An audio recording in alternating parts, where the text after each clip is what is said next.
My wife had me arrested the moment I came home from deployment, and I didn't let it go.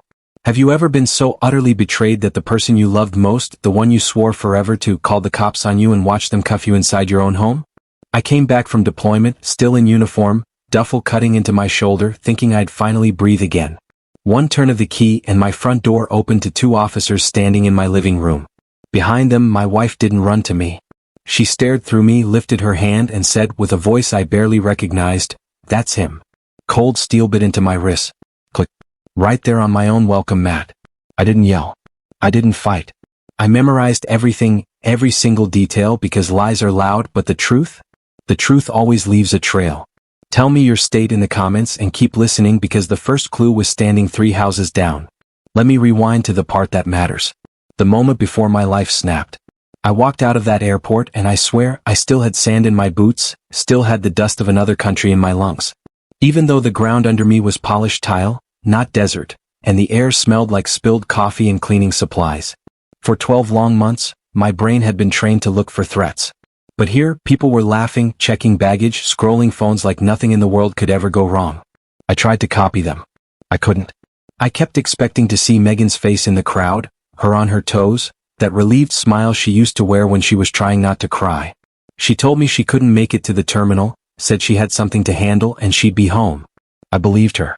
Because that's what husbands do when they're tired and they miss their bed. My truck sat in long-term parking, covered in a layer of dust, like time had been stacking up on it. I wiped a line across the hood, turned the key, and the engine coughed to life. "All right," I muttered, the word feeling foreign in my throat. "Home." Then I glanced at my phone. No new messages. No, "Drive safe." No, "Can't wait." Just silence. And it didn't feel peaceful. It felt like a warning riding shotgun. That silence stayed with me as I drove, heavier than my duffel bag. I told myself she was busy. Or nervous. Or asleep. I kept making excuses, the way a man does when he doesn't want to imagine the worst. My town came up like an old song. Same tune, but now with a different, unsettling meaning. The streets were familiar, but the details felt off. A new sign on the burger place. Fresh paint on a fence they used to peel. A couple of kids cutting across a yard like they owned the world. Life had just kept moving while I was gone, and I was the only one trying to step back into a paused moment. When my street appeared, my hands tightened on the wheel without permission. The house looked the same from the curb. 2 stories, white trim, a lawn that badly needed a cut.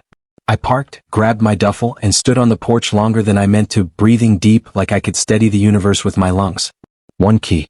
1 turn. The lock gave way. The door swung open and the air inside felt wrong. Too still. Faintly sweet, like someone had been trying to cover a smell. My eyes dropped to the floor first. 2 pairs of black boots were standing on my hardwood. Not mine. And in that moment, I knew whatever was waiting inside that house wasn't a welcome home. Those black boots weren't moving because the men wearing them were already watching me, like I'd walked into a scene they'd rehearsed. 2 officers stood in my living room, hands near their belts, faces flat, like they'd done this 1,000 times. Then I saw Megan.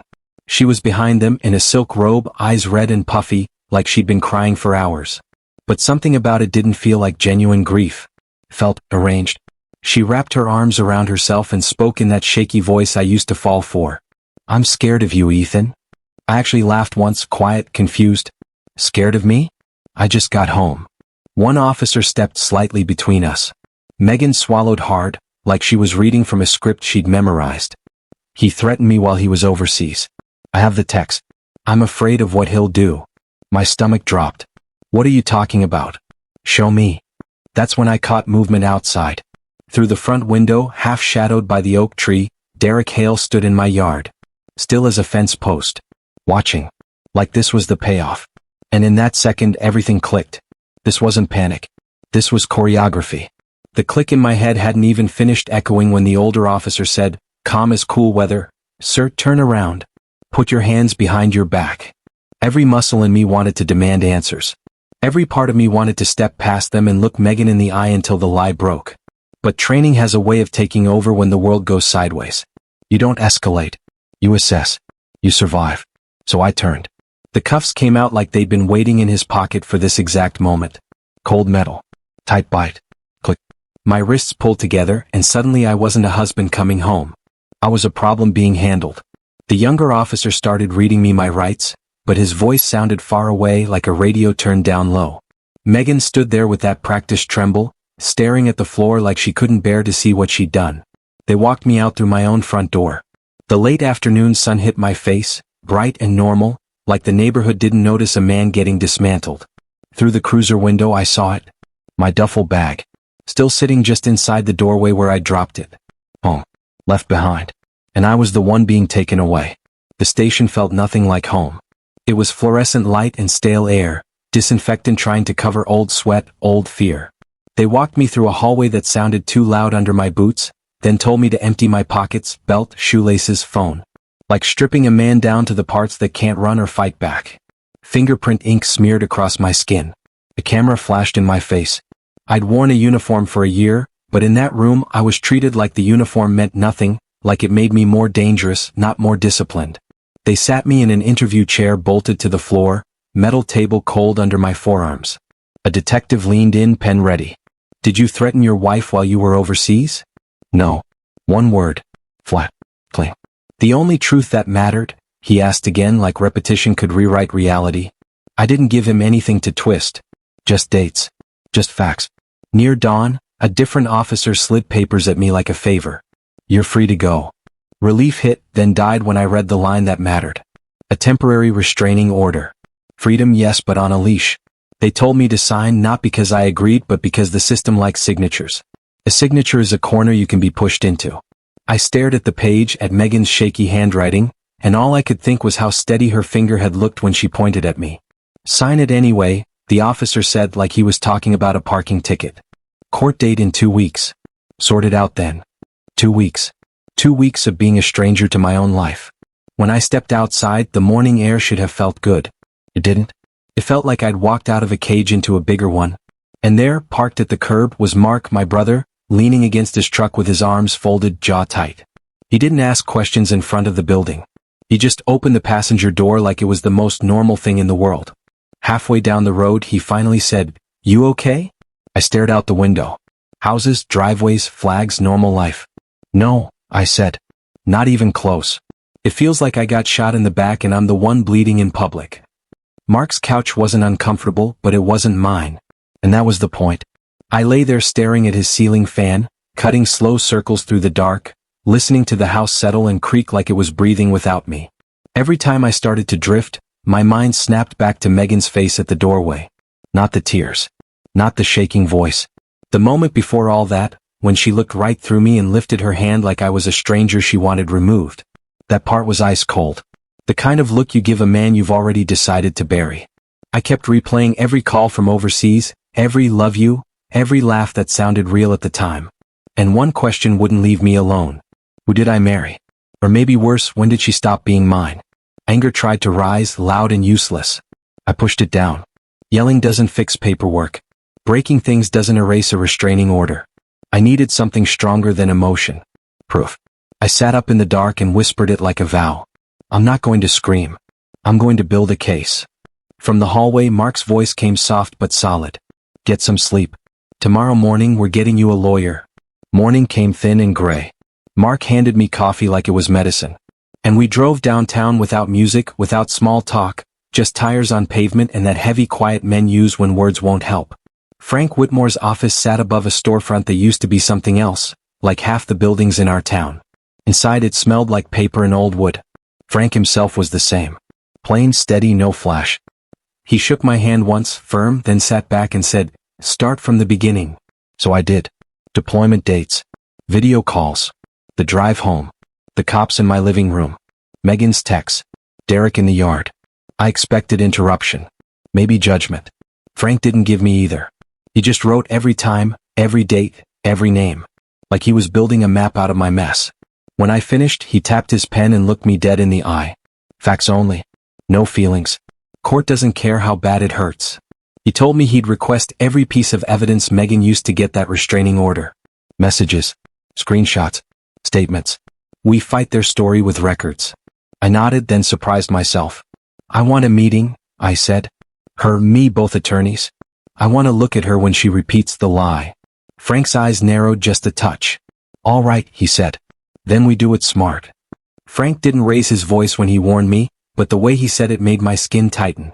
Preserve everything, he said. Evidence has a habit of disappearing the moment it becomes useful. On the drive back to Mark's, that sentence kept looping in my head. Preserve. Disappear. Useful. That's when I remembered the cameras. Not some fancy setup, just a basic security system I'd put in before I left. Front door. Garage. Backyard. I told myself it was for Megan's peace of mind while I was overseas. Now it might be for my survival. At Mark's place, I went straight to his garage and dug through a stack of boxes until I found my old backup laptop. Dust coated the lid like it hadn't been touched since I deployed. I wiped it clean with my sleeve, plugged it in, and watched the screen glow to life. My heart wasn't pounding like fear. It was pounding like anticipation, like the moment before you open a door you know you can't close again. I logged into the cloud archive and pulled up the timeline. Day after day, night after night. Then I dragged the cursor into the hours people think nobody's watching. The first clips were boring. Delivery drivers. Neighborhood kids chasing a ball into my yard. Megan coming home with grocery bags. Looking normal, like she wasn't building a lie in my absence. For a second, I almost felt stupid, like I'd been chasing shadows. Then I saw the timestamp. 2:13 a.m. The garage door lifted halfway, slow and quiet. A figure slipped inside like he belonged there. The camera caught his face when he turned. Derek Hale. Not in daylight, not waving over a fence. In the middle of the night. Entering my house through my garage. I stared at the screen until my eyes burned. Then I checked the next week. 2:17 a.m. Derek again. The next month. 2:11 a.m. Derek again. It wasn't a mistake. It wasn't helping out. It was routine. And the worst part? He punched the keypad like he'd done it 100 times. Meaning someone gave him the code. I clicked another clip and there she was. Megan. Opening the door from the inside, stepping close, letting him in with that casual, familiar ease. My hands started to shake. Not from anger. Something colder. She didn't just betray me, I whispered. She practiced. I didn't sit there and spiral. I didn't stare at the screen like a wounded man, hoping the truth would change if I blinked. I went into a place I knew well. Mission mode. I downloaded every clip that mattered and named them by timestamp. Clean and brutal. 2025318_213. 2025407_217. 2025502_11. No emotions. No opinions. Just time, date, and a man entering my home like it was his. Then I copied everything onto a separate drive, encrypted it, and made a second backup. Because once you learn someone can lie with a straight face, you stop trusting luck. You start trusting redundancy. I emailed Frank a secure link and followed up with a short message. Garage entries, multiple nights, keypad used. She let him in. Mark watched from the doorway, quiet. He didn't ask what I was feeling because the answer was obvious. I wasn't crying. I wasn't shouting. I felt cold, like my blood had been replaced with ice water. And in that cold, one thought settled in hard.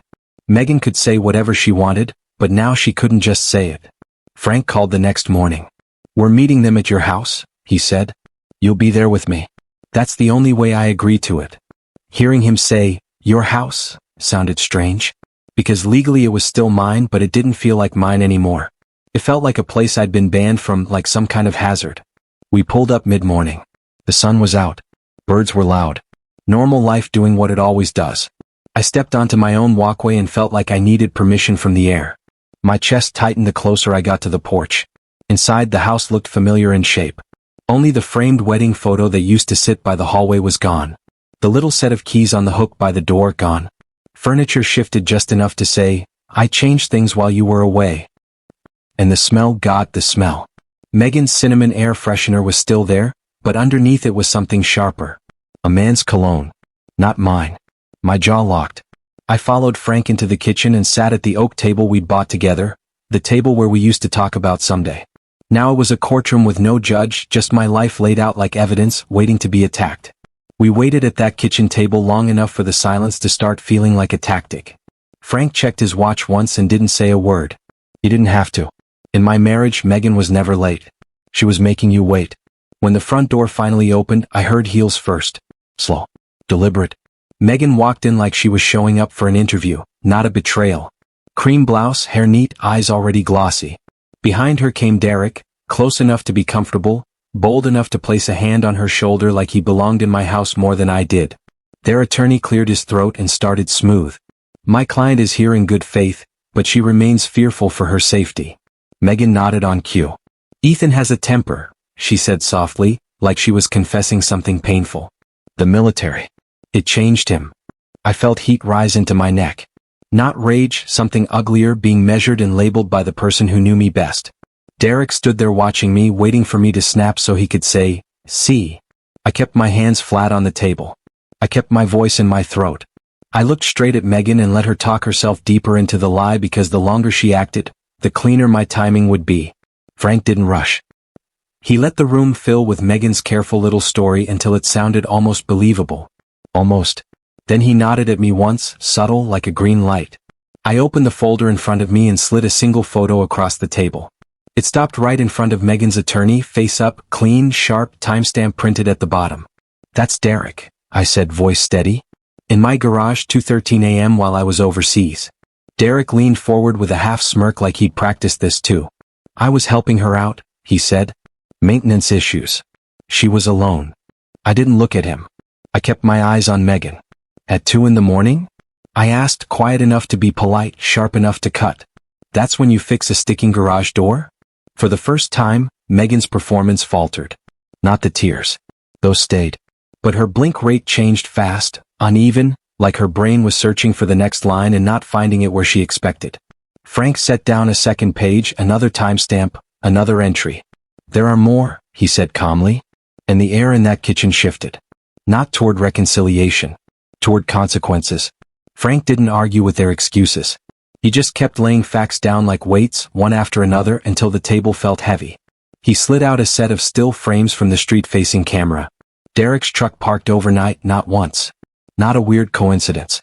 Over and over, different dates, same story. Then he placed a printout of the keypad access log beside it. Clean columns, repeated entries, the code being used like a routine, not an emergency. Their attorney tried to salvage it with a gentle voice. She was alone. He was helping with security. A woman shouldn't be judged for accepting help. Frank didn't even blink.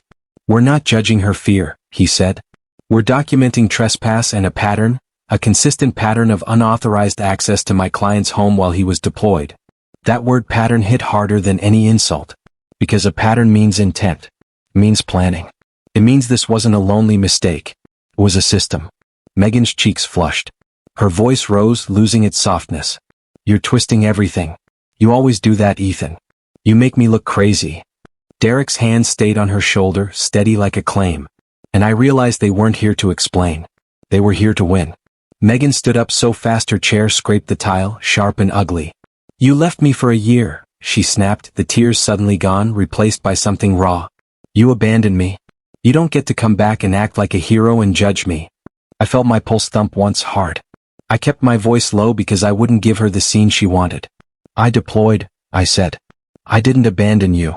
Derek shifted behind her like he was the one protecting her now, like my home was his territory and I was the intruder.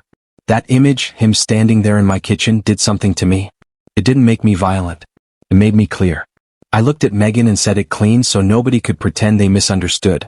"You don't get to turn me into a monster to cover up your betrayal. You don't get to steal my name because you made choices you can't defend."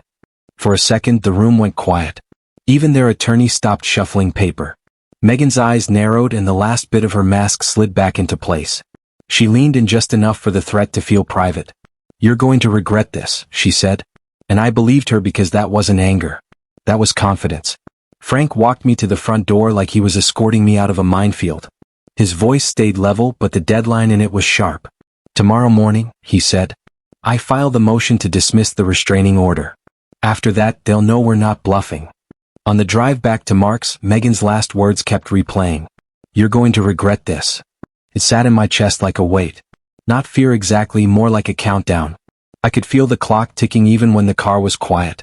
That night, I spread everything across Mark's kitchen table. Screenshots, timestamps, logs, printouts, stacked and labeled like an operation brief. I wasn't doing this because I wanted drama. I was doing it because I wanted my life back. And in this kind of fight, the man with the cleaner file survives. It hit me then. Overseas, the battlefield was obvious. Here, the battlefield wore a robe and cried on command. Mark leaned against the counter watching me work. "Keep your head cool," he said. "Don't let them bake you." I didn't look up. I'm trying, I said. But I'm out of patience and tomorrow we stop playing defense. The week that followed felt longer than the whole flight home. Every morning, I woke up on Mark's couch with the same tightness in my chest, like my body remembered the handcuffs before my mind did. I ran on coffee and routine. Shower, paperwork, calls with Frank, then back to the files. No social media. No updates. No venting to buddies. In a small town, the moment you talk, your story stops being yours. Frank kept moving behind the scenes. Requests. Records. Subpoenas. While I sat in that forced silence, waiting for the court date like it was a storm you can see coming but can't outrun. On day 5, Frank called me mid-afternoon. His tone had shifted. Less legal, more tactical. We need financial digging, he said. Affairs leave trails. So do setups. Like what? I asked, even though I already knew the answer. Hidden accounts, hotel charges, cash withdrawals, anything that shows planning. There was a pause, then he added, I'm bringing in a private investigator, Elena Cruz. The name didn't mean anything to me yet, but the way Frank said it did, like he just handed me a new tool. And for the first time all week, I felt the balance start to tilt. Elena Cruz didn't walk in like a helper. She walked in like a hunter. No, sorry you're dealing with this. No small talk. Just a quick scan of my face, then the file Frank handed her. Money always leaves tracks, she said. People can lie all day. Their statements don't. We sat in Frank's office, but Elena owned the space the second she opened her notebook. She asked for access to our shared accounts like she was asking for a flashlight in a dark room. I hesitated, not because I had anything to hide, but because giving a stranger the keys to my finances felt like admitting my life wasn't mine right now. Still, I slid the login across the desk. The shame came in quiet. I'd been overseas sending money home, trusting Megan with everything, trusting her with my name, my house, my peace. Now I was signing into my own marriage like it was a crime scene. Elena caught the look on my face. Don't do that, she said. Not harsh, just real. Don't be embarrassed because you loved your wife. I swallowed. She tapped the folder once. Put that feeling where it belongs. Not into pride. Into proof. Anger is useless unless it builds something. And I felt my focus lock back in. 3 days later, Elena called like she was reading a weather alert. I found it. I drove over and she laid the papers out in clean lines. Bank statements, transaction histories, highlighted entries that looked small until you understood what they meant. Second checking account, she said, opened 6 months after you deployed. Regular cash deposits, regular cash withdrawals. Same rhythm, same week. That's not random. I stared at the numbers and felt my jaw tighten. There's a special kind of hurt in realizing your marriage had a budget you didn't know about. Then she slid another page forward. Hotel charges. Same place. Same pattern. Lakeview Inn, Elena said. Twice a month, always Tuesday. Tuesday. My mind snapped straight back to Megan on video calls, smiling like a loyal wife. Yoga tonight, she used to say, trying to stay healthy. I even told her I was proud of her. I even sent money for it once. A dry laugh slipped out of me, bitter and sharp. Yoga, I said. So that's what she called room 212. Elena didn't react. She just nodded. This isn't only cheating, Ethan. It's planning. And planning is something courts understand. And I knew we'd just found the spine of her lie. Elena didn't ask me to come with her. That's the kind of mercy you don't notice until later. She went to the Lakeview Inn alone, dressed plain, voice soft, like she was just another person with a question and a little patience. She told me later the lobby smelled like cheap lemon cleaner and old carpet. Nothing romantic. Nothing dramatic. Just ordinary. That's what made it sting. She showed the front desk clerk a photo of Megan, then Derek.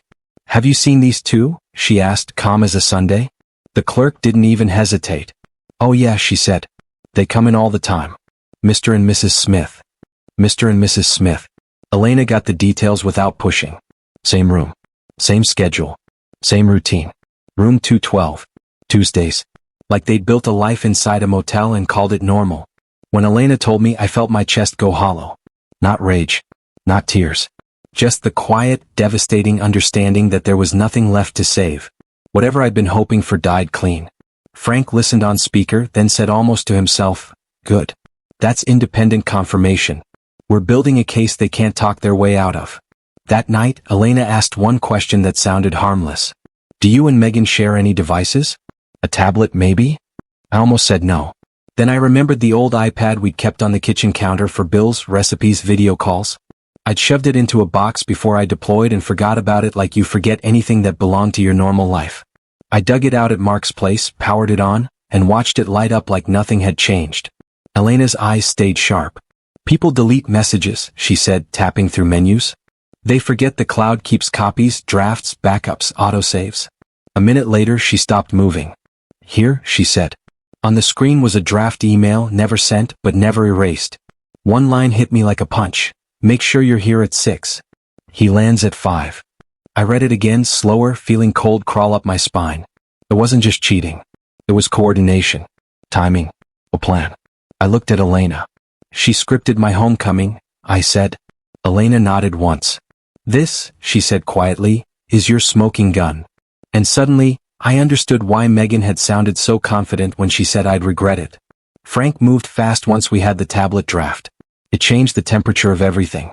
No more, he said, she said. Now we had a plan in her own words, and Frank treated it like live ammo. He stacked the file the way a man stacks weight plates. Deployment duty logs, carrier call records, security footage, bank statements, hotel charges. Elena took all of it and built what she called an airtight narrative. Not just proof, but a story that made sense to a judge who'd never met any of us. The night before court, I laid my suit out on Mark's chair. Not my uniform. The uniform had gotten me cuffed. This was a different kind of armor. In the bathroom mirror, I looked older than when I left. Not weaker. Just sharpened. I tightened my tie and said it out loud, quiet like a prayer. Today I get my name back. Outside, the air had that early morning bite. Mark drove. Frank followed in his own car. Nobody joked. Nobody filled the silence. We didn't need to. When I walked into the courthouse, I didn't shake. I'd been afraid of bullets. I wasn't going to fear paperwork. The courtroom was smaller than I expected, but it carried weight. Polished wood, old flags, the kind of quiet that makes every cough sound guilty. I sat beside Frank at our table and kept my hands visible, calm, like I had nothing to hide. Because I didn't. Megan was already there, sitting in the front row with Derek. Their shoulders touched like they were a couple who belonged in public. That tiny detail hit harder than the hotel charges. She wasn't even pretending anymore. She just didn't want me to notice. Or maybe she did. When the judge walked in, the room tightened. She had that look. Sharp eyes, no patience for theater, the kind of person you can't charm if the facts aren't on your side. Frank stood. Your Honor, we're requesting dismissal of the restraining order. The allegations are fabricated, and we have records that prove it. Megan's attorney rose immediately. My client is terrified. Mr. Cole has a violent temper. She fears for her safety. The judge didn't react. She just leaned forward a fraction and said, flat and final, then we're going to see the evidence. Proceed. And in that moment, the power in the room shifted away from tears and toward truth. Frank didn't pace. He didn't perform. He built a wall, one brick at a time, until there was nowhere left for Megan's story to stand. First, my duty roster. Dates and locations stamped by the military, not by my memory. Frank pointed to the exact days Megan claimed I threatened her. Mr. Cole was overseas, he said. On duty verified. Then the carrier logs went up. A clean record of my number. No calls, no texts in the windows she swore happened. It wasn't emotional. It wasn't debatable. It was absence documented. After that, Frank played the video. The courtroom screen showed Derek walking into my garage at 2:13 a.m. like it was normal, like it was his. The sound of the garage door rolling up filled the room and I felt every head turn. Then came the draft email from the shared tablet. Frank read it slow, letting each word land. Everything needs to look exactly like we discussed. I will make sure he is here at 6. You be there at 5. I looked at Megan. Her face stayed stiff, trained, but her hands didn't lie. Her fingers were locked tight, knuckles pale, like she was gripping the last edge of control. And I realized she wasn't scared of me. She was scared of the records. When it was their turn, Megan's attorney stood up with the kind of confidence that comes from habit, not truth. He cleared his throat and said, Your Honor, my client may have misremembered certain dates due to stress, trauma, PTSD. Frank didn't move. He didn't need to. The judge cut in, voice calm but sharp. Misremembered dates?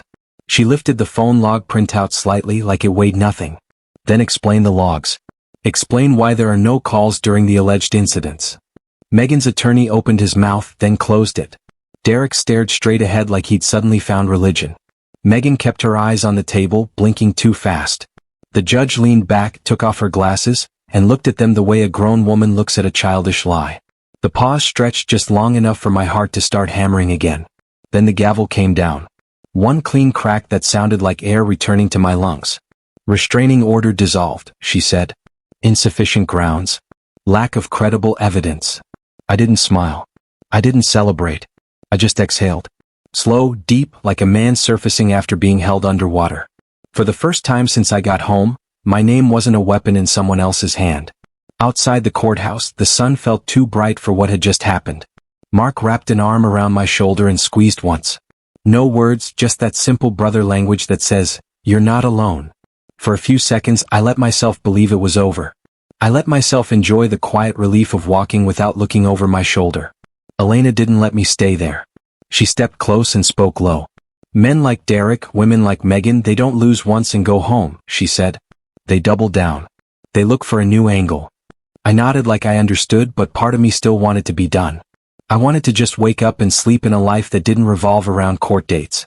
Then Megan walked past us on the courthouse steps. She didn't look ashamed. She didn't look heartbroken. She looked calculating, like she was already moving pieces in her head.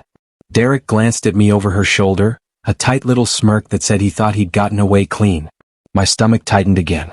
I watched them reach their car, whisper something to each other, and drive off like they were the wronged ones. That's when I knew the gavel wasn't the ending. It was just one chapter closing. Megan's eyes had promised a second storm, and I could feel it building already. The next morning started almost normal.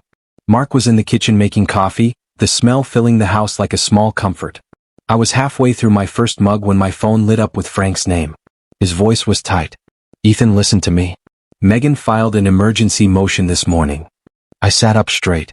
"For what?" "She's claiming you assaulted her during that sit-down meeting at your house," he said. "She says you grabbed her when Derek and I weren't in the room." My mouth went dry. "That never happened. You were there. Elena was there." "I know," Frank said. "But she submitted photos. He emailed them while we were on the call." I opened the file and my stomach dropped. Bruises on her ribs. Dark marks on her arms. Close-up shots staged to look ugly and immediate.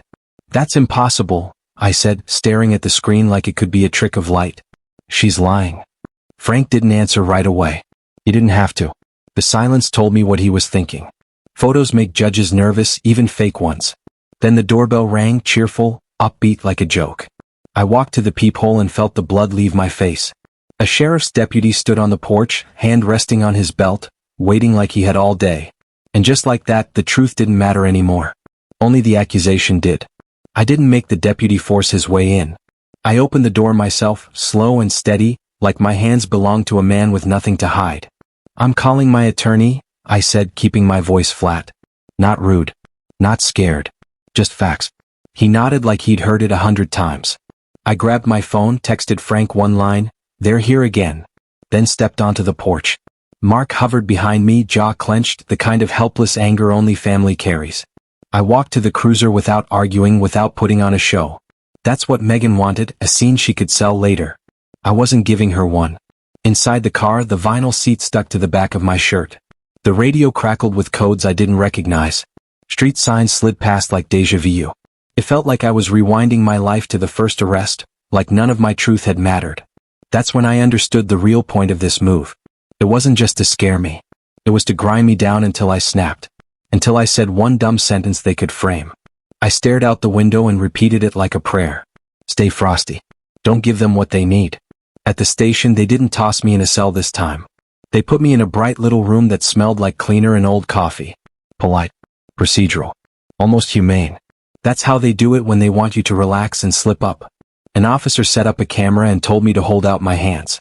Palms up, palms down, fingers spread, close-ups of knuckles, wrists, nail beds, looking for marks, bruises, anything that could say you hit somebody. There was nothing because I hadn't touched her, not once. I sat there with my hands folded, watching them document my innocence like it was suspicious. The longer it took, the more I felt that cold pressure in my chest. This system didn't run on what you know. It runs on what you can prove. Frank arrived like a man walking into a fire he'd already mapped. He didn't waste time on greetings. "Show me the photo she submitted," he demanded. The detective slid a folder across the table.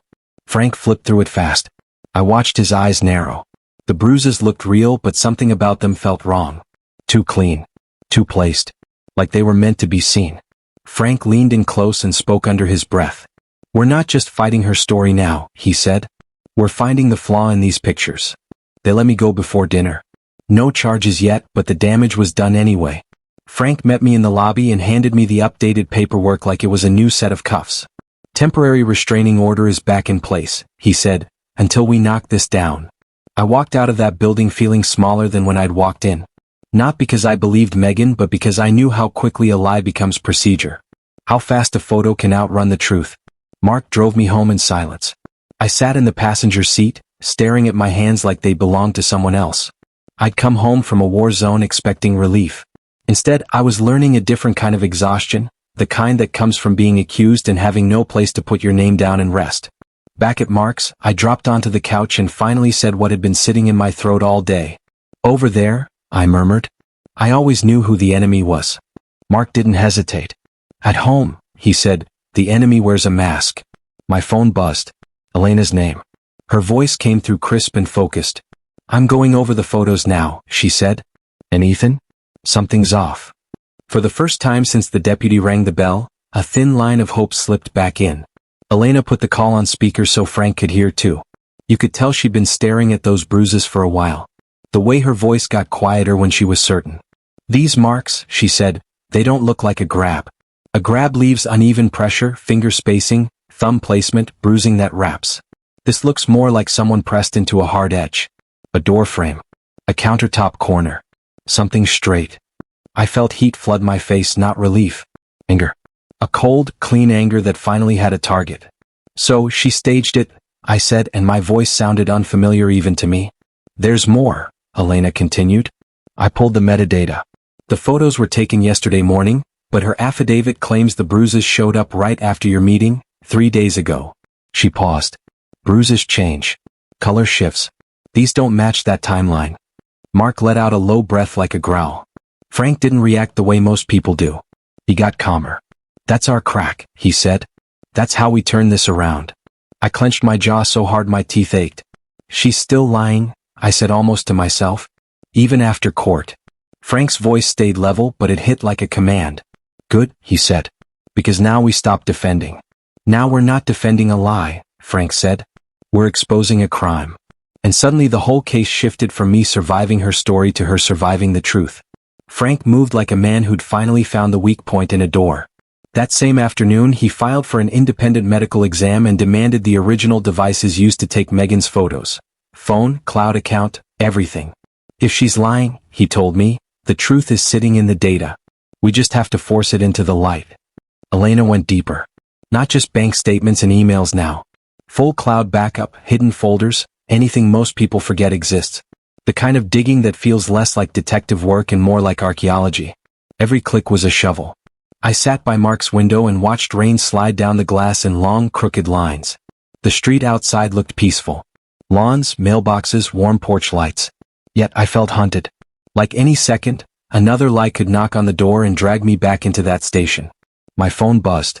One text from Elena. No greeting. No extra words. Found something else. "We have her cold." My heart kicked hard like it remembered every alarm I ever heard overseas. I stood up so fast the chair scraped the floor. Mark looked over. "What is it?" I stared at the screen, pulse in my throat. "I don't know yet," I said. "But whatever it is, it ends this." Elena showed up that night with a laptop and a look I hadn't seen on her before. Quiet satisfaction. She didn't sit down right away. She just opened the screen, plugged in a drive and said, "You need to hear this." Frank came over and Mark stood behind me like a wall. Elena clicked play. Megan's voice filled the room. Clear, steady, almost casual, not scared, not trembling, practiced. "Cry," she said.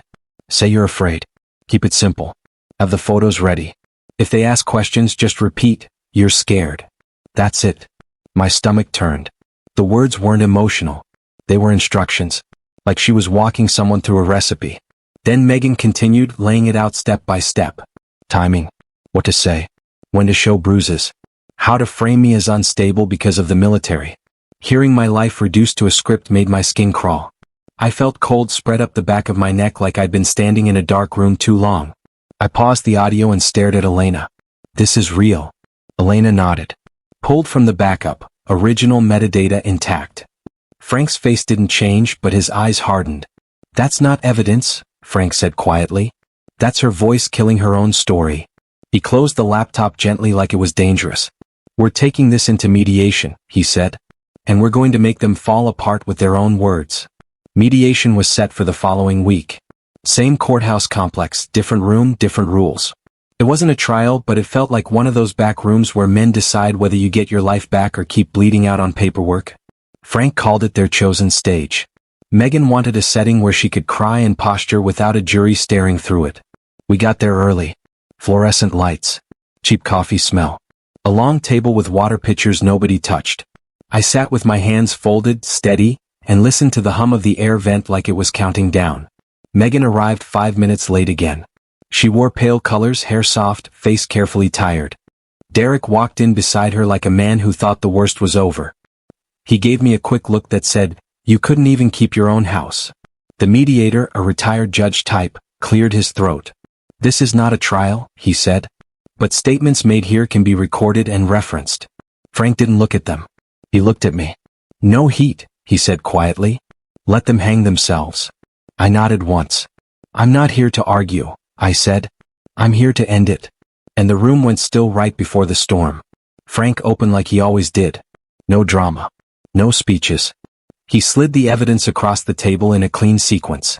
Security footage of Derek entering my garage in the middle of the night, keypad logs showing repeated access, my deployment records, carrier logs, then the bank statements, and the hotel charges with the same Tuesday pattern. Megan's attorney tried to laugh it off. "None of this proves an assault," he said.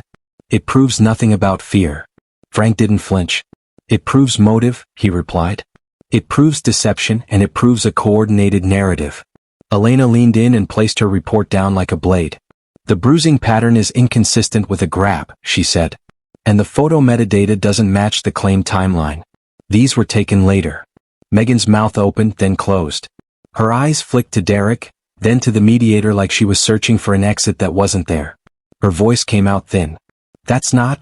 I waited until the room was tight enough to snap. Then I slid one last page forward. The tablet draft. I tapped the line with my finger. "Everything needs to look exactly like we discussed." And suddenly, nobody at that table could pretend this was just misunderstanding. Elena didn't make a speech. She just turned her laptop slightly toward the center of the table and hit play. Megan's voice filled the room. Clear, controlled, almost bored. "Cry," she said. "Say you're afraid. Keep it simple. Have the photos ready. If they ask questions, just repeat, 'You're scared.' That's it." I watched Derek as the words landed. The color drained out of his face in real time. His confident posture collapsed into something small, like a man realizing the trap was never meant for both of them, only him if it came to that. He glanced at Megan, searching for a lifeline. She didn't look at him. She stared straight ahead, jaw tight, like she could outlast the sound of her own voice. Then Derek cracked. "She told me to do it," he blurted, too loud for the room. "She planned it. The bruises, the timing, everything. I didn't think." Frank leaned forward, voice steady as a hammer. "Here's what happens," he said. "You withdraw every claim. You sign a settlement or we hand this to the DA as conspiracy and false reporting today." And for the first time, Megan looked afraid because the script was gone. After that, time turned into paperwork, meetings, calls, hearings that lasted minutes but stole days from my life. The difference was the direction of the weight.